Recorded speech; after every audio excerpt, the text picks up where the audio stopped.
Hi, didn't see you there. Can you imagine my excitement when one of my biggest inspirations just casually announced an album after only 266 days? While he was touring for his last album? I'm of course talking about Tyler, the Creator, the rapper who is currently at the height of his career and yet manages to keep his music from the sometimes diluting effect mainstream success can have on your music. I've been a Tyler fan for only around 3 years now, so I'm by no means a day one fan.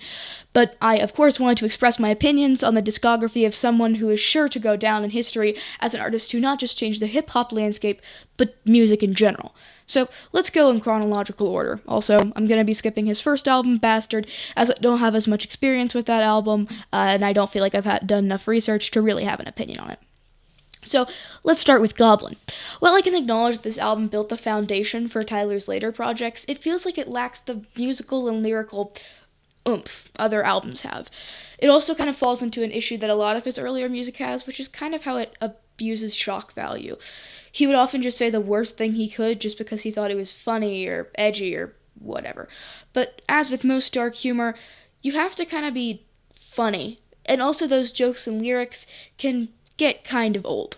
It would be one thing if he was talking about dark topics in an interesting or powerful way, but it's often just kind of gross. Again, I can appreciate certain aspects of this album, and I think that his production style has clearly been affected by his interesting earlier beats, but they have less power behind them and polish, in my oh-so-humble opinion. If I had to give this album a score from 1 to 10, which I'll be doing with the rest of these albums, I would probably give it a 4.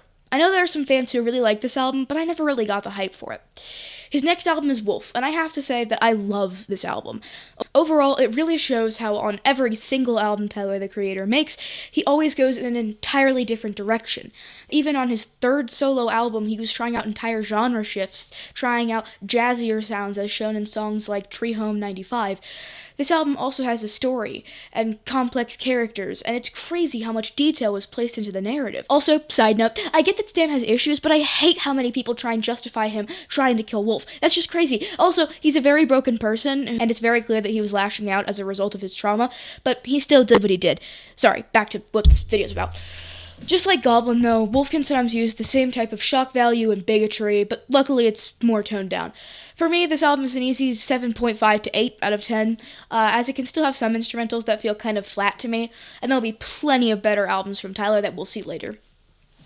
This next album is quite controversial, and upon release was completely trashed by critics. Recently, though, many people have chosen to express their love for this project and its harsh genre contrast. It has jazzier songs like Find Your Wings, hip-hop like Run, and songs like the title track that I don't even know how to describe.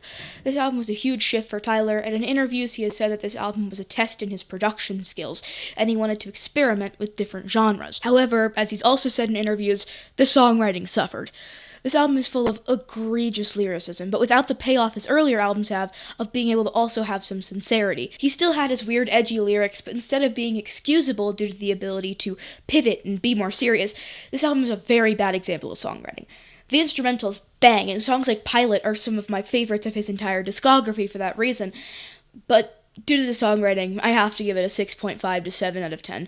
There's some great songs, but when it's bad, it's really bad. The next album I'm going to talk about is the smash hit Flower Boy, released in 2017. This album is one of Tyler's most successful and is able to create a beautiful world inside of its lyrics and its constantly good production. The seeds planted from Cherry Bomb had grown into Flower Boy, and you can tell that he's... The seeds planted from Cherry Bomb had grown into Flower Boy, and you can tell that he's evolved a lot as a producer, but as a songwriter as well. There's some beautiful lyrics in this album, some of the best examples coming in songs like Garden Shed, and there are some truly impactful moments of vulnerability that make this album the masterpiece that it is. One thing that I've always admired in the work of Tyler, the Creator, is his ability to evolve with each project. Each of his albums feels like he learned something from the last, and no album feels like leftovers or B-sides from another. You can clearly see that evolution in Flower Boy, and this album sets up a fantastic run of future albums.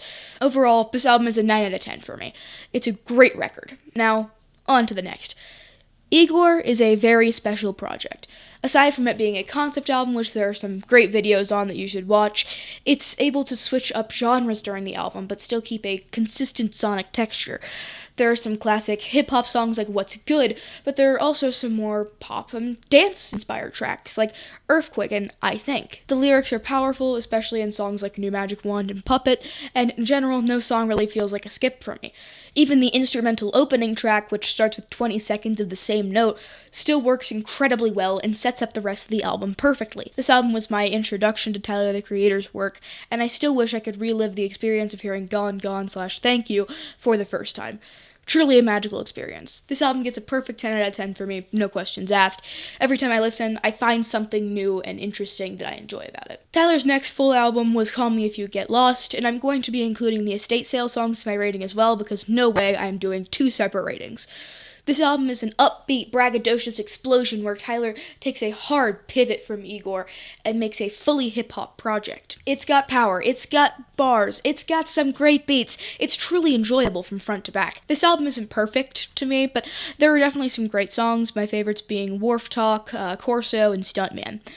It's nice to see Tyler being able to do these genre-bending albums like Igor, but still be able to deliver a great hip-hop album. It's not my personal favorite, but it's got flavor and gets a solid 8 out of 10 for me. It's time to talk about the mean, green, emotion machine, Chromacopia. Imagine you're me when the Saint Chroma music video comes out. I cannot tell you how exciting, mysterious, and hyped this time was unless you were a fan when the video came out. Everybody was speculating about the world of Chromacopia. Then you add the 2 other music videos, and the announcement of the album release date, and the strange Chromacopia cargo containers being driven around, and you have a recipe for some hype. I listened to this album only 10 minutes after it came out, and it was magical. This album has some of Tyler's best lyrics. Tomorrow is one great example of those poetic lyrics, as well as the classic, Like Him. Also, he does what he usually does and makes some bangers. He is able to create the contrast between braggadocio and deep emotional songs without either type feeling hollow. The emotional moments and the explosive moments feel equally earned, which is how we can have Thought I Was Dead and Tomorrow go back to back and both hit. Chromacopia is yet another album where Tyler, the Creator, proves he can evolve and get better with each release in both his production and his writing. This album is fantastic. 9 out of 10.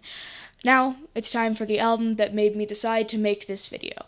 Don't Tap the Glass. This album came as a surprise to me and everybody else because, as I've mentioned, he dropped it while touring for Chromacopia. This drop, while not having the hype that Chromacopia did, felt exciting and new. It is clearly very dance-inspired and feels like a complete 180 from the thought-provoking passages of Chromacopia, instead focusing on love songs and up-in-your-face bragging.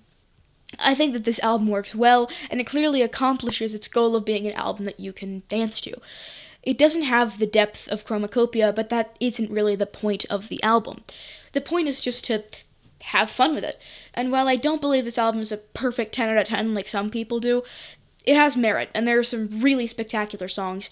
My favorites are probably Stop Playing With Me, Sucker Free, and Don't You Worry, Baby. In my book, this album gets an 8.5 out of 10. I wish it was a bit longer, but it works as a short and sweet experience. So, there you have it. My ratings of every single Tyler, the Creator album, except for Bastard. Do you agree? Do you disagree? I'm sure I'm going to get some hate from the Wolf Glazers. What did you think? I'm excited to hear your thoughts in the comments below. And now, time for a very, very special announcement that I'm very, very excited for. Some of you might know that I myself am a musician on Bandcamp and on other mainstream streaming services like Spotify and Apple Music, and I've been teasing an album for a while now. So, my first announcement out of 2 is this. The album is called The Funny One, and it will be releasing sometime this August. Here's the album cover. It is made by, Odie, who I will link in my description, and I just really love this album cover. I think it captures the feel I was going for perfectly. So, announcement number 2, I am doing a live musical comedy performance in a real theater where I will perform all of the songs off of my new album before it comes out, as well as some of my old classic musical comedy songs. I'll also be doing some live stand-up, and overall, I'm so excited for this show to happen. It will happen on August 30th, 2025 at Roaming Gnome Theater, and will begin at 7 p.m. If you can't come because you live somewhere like, I don't know, random example, Australia, I will try and get a video of the show and upload it, but I can't promise that it will be a very high-quality video. I'll also try and upload a live album on my Bandcamp, but we'll see how that goes. Thank you all for all of your support. Getting to do this show is something I've been looking forward to for a very long time, and I'm very excited. This album will also be fantastic. I've been working quite hard on it for a while, and it's something I've always wanted to do. Remember to like and subscribe, and of course, as always, have a good life. Bye.